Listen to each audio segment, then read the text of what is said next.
ఈరోజు నేను చెప్పబోయే విషయం మీకు కొంతమందికి నచ్చొచ్చు, కొంతమందికి నచ్చకపోవచ్చు. కానీ ఒక అమ్మాయిగా నేను ఇది చెప్పాలనుకుంటున్నాను. ఏం లేదండి, ఇప్పుడు చాలామంది ఏంటంటే వారానికి తగ్గట్టుగా dosa batter, idli batter prepare చేసేసి ఫ్రిడ్జ్‌లో స్టోరేజ్ చేసి ఇంట్లో పెద్దవాళ్ళవని, పిల్లలవని, హస్బెండ్ అవని ఎవరు స్పాట్‌లో టిఫిన్ కావాలంటే వాళ్ళకి వేసేసి ఇచ్చేస్తున్నారు కదా! అలా చేయకండి. ఎందుకంటే ఇంట్లో ఉన్న హౌస్ వైఫ్స్‌కి టైం ఉంటుంది కాబట్టి ఒక 2 రోజులు దోస బ్యాటరు అయిపోయిన తర్వాత మళ్ళీ ఇడ్లీ బ్యాటర్ ప్రిపేర్ చేసుకోవచ్చు. అంతేకాని 2 కలిపి ఒకేసారి రుబ్బేసి చాలామంది స్టోరేజ్ ఎలా చేసుకోవాలి? దాన్నెలా స్టోరేజ్ చేసుకొని తినాలి? ఇవన్నీ చూసి దాన్ని ఇంకా స్టోరేజ్ చేసుకోవడానికి, టైం సేవ్ చేసుకోవడానికి చూస్తున్నారు కానీ, దానివల్ల ఎంత ఇబ్బందులు, ఎన్ని అనారోగ్యాలొస్తాయని ఎవరు ఆలోచించట్లేదండి.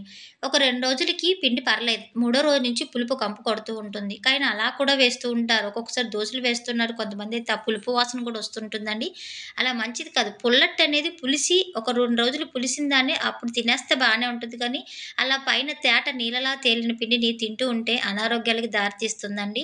ఒకేళ మీకు అంతకి టైం లేదు, చిన్న పిల్లలున్నారు, పెద్దవాళ్ళున్నారు, బ్యాటర్ అనేది కావాలి అంటూ ఇప్పుడు రెడీమేడ్ బ్యాటర్స్ దొరుకుతున్నాయి. సరే అది ప్రిజర్వేటివ్స్ ఉంటుందని ఆలోచిస్తే గనక, ఇంట్లో ఉన్న బ్యాటర్‌ని ఒక 2 డేస్ ఫ్రెష్‌గా ఉండేలాగా ఏం చేయాలంటే, మనం బ్యాటర్‌ని రుబ్బేసి నైట్ అంతా కూడా బయట పెట్టేసి పులియబెడుతూ ఉంటాం కదా!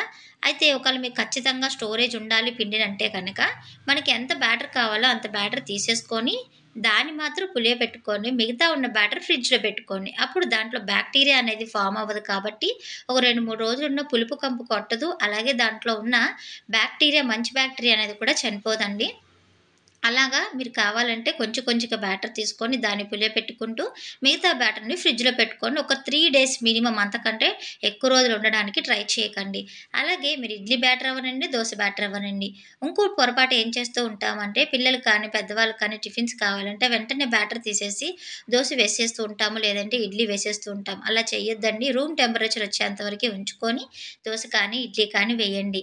అయితే అప్పటికప్పుడు స్పాట్‌లో కావాలంటే ఎప్పుడు రూమ్ టెంపరేచర్‌కి ఎలా వస్తుందంటారేమో! మనకు ముందుగా ఐడియా ఉంటుంది కదండీ! దాన్ని బట్టి తీసుకొని బయట పెట్టేసుకుంటే నార్మల్ కూలింగ్ అంతా తగ్గిన తర్వాత వేసేస్తే దాని రుచి బావుంటుంది. దాంట్లో ఉన్న ప్రోటీన్ కూడా చనిపోకుండా ఉంటుందనమాట. ఇలా ఒకసారి ట్రై చేసి చూడండి. అలాగే మనం ఇప్పుడు తినే ఫుడ్‌లో చాలా మట్టికి అసలు ఏమి హెల్త్ బెనిఫిట్స్ ఉండట్లేదు కాబట్టి మరీ ఉన్న వాటిని కూడా చంపుకోకుండా మంచిగా తినడానికి ట్రై చేయండి. ప్లీజ్